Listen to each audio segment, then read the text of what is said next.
Shalom, salam berkat dari kami untuk pendengar sekalian. Saat ini pendengar akan diberkati dengan program Hari Ini Harinya Tuhan bagian yang ke-8. Sebuah program rohani tentang doktrin Alkitab yang menolong kita untuk semakin tertanam dalam kebenaran firman dan bertumbuh dalam kemuliaan. Bersama hambanya, Pendeta Gilbert Lumwendong, STH. Banyak orang merasa doktrin Alkitab sebagai sesuatu yang membingungkan. Tetapi tahukah saudara bahwa doktrin Alkitab intinya adalah memahami Alkitab dengan benar, dengan pemahaman yang sistematis, sehingga kita terus dapat tertanam di dalam kebenaran firman, sehingga kita terus bertumbuh di dalam kemuliaan Allah. Buka hati saudara sekalian untuk menerima berkat-berkat firman-Nya hari ini. Doa adalah kunci, karena di mana ada doa, di situ selalu ada pintu yang terbuka. Keadaan bisa menjadi begitu berat karena pergumulan, karena masalah, karena situasi dan kondisi. Tetapi tahukah saudara, selama kita berdoa selalu ada harapan. Ada banyak orang yang bilang begini, aduh tapi saya udah gak bisa berdoa lagi. Saya udah gak sanggup lagi untuk berdoa. Saudaraku yang kasih dalam Tuhan, selalu saya berkata begini, kalau kita gak sanggup lagi untuk berdoa, biarlah kita tetap berdoa. Maksudnya bagaimana? Ya ketika kita berkata bahwa saya gak bisa berdoa, apa yang harus saya buat? Jawaban saya sederhana, berdoalah. Kenapa? Kalau kita gak bisa berdoa, berdoalah. Berdoa, bilang sama Tuhan, Tuhan, saya lagi gak bisa berdoa, saya butuh kekuatan. Kenapa? Karena saudaraku yang kasih dalam Tuhan, kalau kita berhenti berdoa, berarti kita kehilangan kesempatan. Ketika kita berhenti berdoa, kita kehilangan pengharapan. Tahukah saudara, setan mau buat apa saja, saya ulangi sekali lagi, setan mau buat apa saja, tujuannya sederhana, agar engkau berhenti berdoa. Karena setan tahu persis, selama engkau berdoa, engkau pasti akan melihat jalan keluar. Selama engkau berdoa, engkau pasti akan melihat kekuatan. Selama engkau berdoa, engkau pasti akan melihat pengharapan. Dan selama engkau berdoa, engkau pasti akan mengerti, mengenal jalan Allah dalam kehidupanmu. Ada saatnya mungkin engkau belum mengerti, ada saatnya engkau belum melihat mujizat, ada saatnya engkau belum menghadapi kemenangan itu. Tetapi waktu kita berdoa, kita on the way to success. Kita sedang dalam perjalanan menuju sukses. Betul kita belum tiba di sana. Kita sedang berjalan menuju kemenangan. Betul kita belum tiba di sana. Tetapi kita sedang semakin dekat, semakin dekat, semakin dekat. Itu sebabnya apapun yang terjadi, selalu saya bilang, jangan berhenti berdoa. Jangan berhenti berdoa. Jangan berhenti berdoa. Karena selama kita berdoa, kita akan melihat kuasa mujizat kemenangan disediakan Tuhan tepat pada waktunya. Haleluya. Selamat datang dalam program kita hari ini, Harinya Tuhan. Sebuah program rohani yang mengingatkan kepada kita betapa pentingnya kita menjadikan firman Tuhan sebagai dasar keseharian hidup kita. Karena selama kita menjadikan firman Tuhan sebagai dasar keseharian hidup kita, maka langkah-langkah kita adalah langkah-langkah yang berjalan menuju kepastian, kemenangan, mujizat, dan perkara-perkara besar. Haleluya. Dalam program ini kita sedang membahas tentang doa Paulus. Karena saudaraku yang kasih dalam Tuhan, Paulus selalu menyertai pelayanannya di dalam doa. Kenapa Paulus menyertai pelayanan dalam doa? Karena Paulus menyadari betul bahwa usahanya, kemampuannya sia-sia tanpa doa. Justru dia tahu persis bahwa pelayanannya, usahanya dalam Kristus itu hanya menabur benih, tetapi doa akan menumbuhkan benih itu dan menjadikan benih itu berbuah lebat bagi kemuliaan nama Tuhan. Haleluya.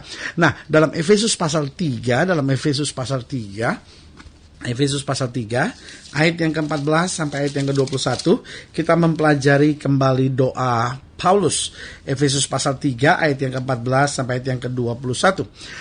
Itulah sebabnya aku sujud kepada Bapa, yang daripadanya semua turunan yang di dalam sorga dan di atas bumi menerima namanya. Aku berdoa supaya Ia menurut kekayaan kemuliaannya menguatkan dan meneguhkan kamu oleh rohnya di dalam batinmu, sehingga oleh imanmu Kristus diam dalam hatimu dan kamu berakar serta berdasar di dalam kasih.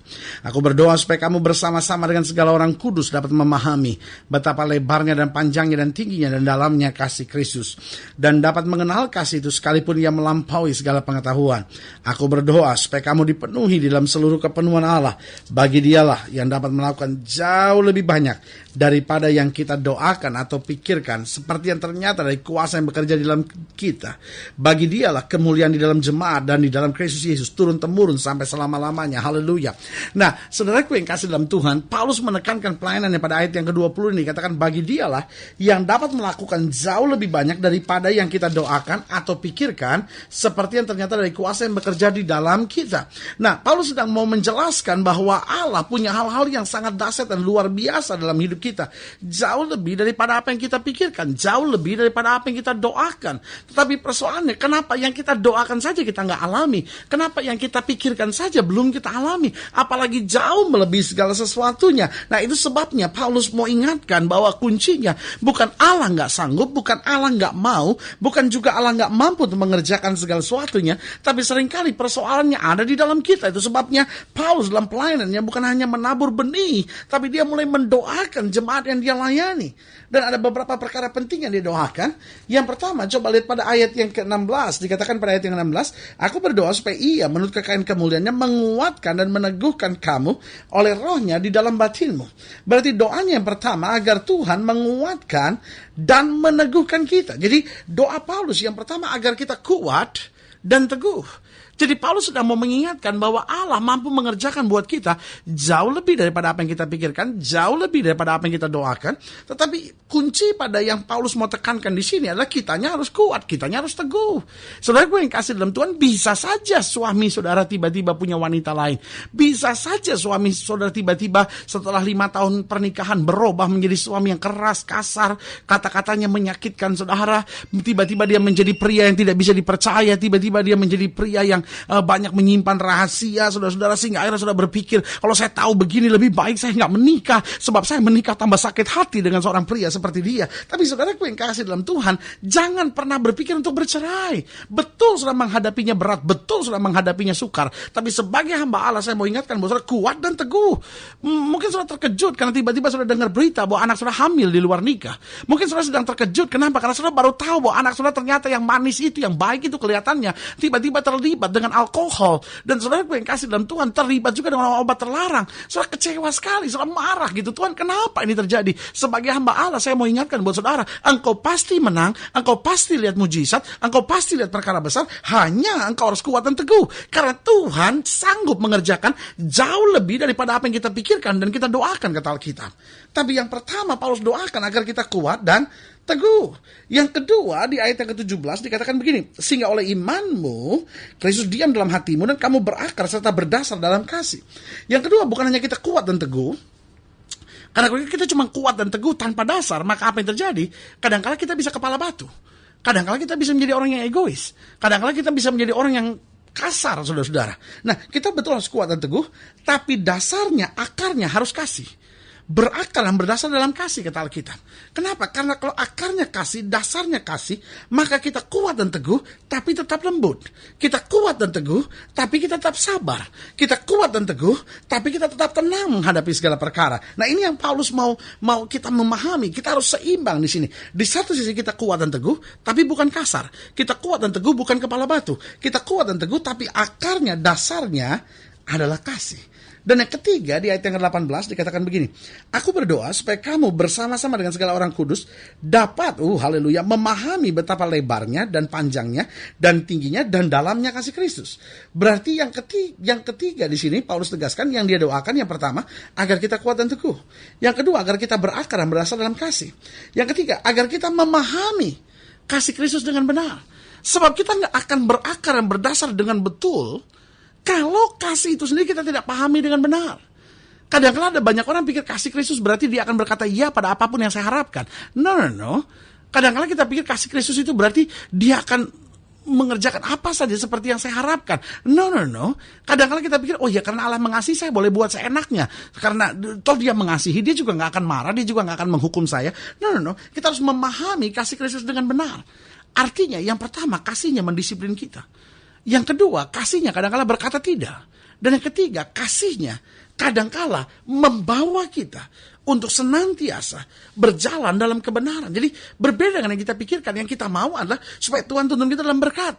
Tapi yang Tuhan tuntun kita berjalan dalam kebenaran. Karena kalau kita berjalan dalam kebenaran, otomatis hidup kita diberkati. Nah, waktu kita mau berjalan dalam kebenaran ini yang sulit. Kenapa? Kita lewati koreksi-koreksi yang kadang-kala berat, kadang-kala sukar, kadang-kala membuat kita meneteskan air mata. Tapi Tuhan sedang bilang sama kita, jangan lihat berkatnya, lihat benarnya dulu. Karena kalau engkau benar, engkau pasti diberkati. Dan berkat itu berkat yang benar. Tapi kalau engkau kejar berkat, bisa saja engkau berada di jalan yang salah. Bukankah dunia di mana kita jalani hari-hari ini, dunia yang hanya fokuskan diri pada berkat, masa bodoh, mau benar, mau salah, mau halal, mau haram, yang penting berkat, saudara-saudara. Tapi sebagai hamba Allah, saya mau ingatkan, doa Paulus yang pertama agar kita kuat dan teguh. Yang kedua, agar kita berakar dan berasal dalam kasih. Dan yang ketiga, agar kita memahami kasih Kristus dengan benar. Dan yang keempat, yang terakhir, coba lihat ayat 19. Dikatakan, dan dapat mengenal kasih itu, sekalipun ia melampaui segala pengetahuan. Aku berdoa supaya kamu dipenuhi dalam seluruh kepenuhan Allah. Haleluya. Yang keempat, doa Paulus agar kita dipenuhi dengan seluruh kepenuhan Allah. Kalau saudara pelajari surat-surat Paulus, sebetulnya istilah ini adalah istilah yang cukup sering Paulus pakai. Kepenuhan kealahan, kepenuhan Allah. Nah, apa artinya kepenuhan Allah? Paulus mau ingatkan supaya kita nggak berjalan dalam daging. Artinya kita berjalan dalam kepenuhan Allah. Artinya kita membiarkan roh Allah itu yang menuntun kita. Sehingga bukan hanya berkat Allah yang kita cari, bukan hanya mujizat Allah yang kita cari, bukan hanya kuasa Allah yang kita cari, tetapi kepenuhan Allah. Allahnya sendiri yang berada di dalam kita.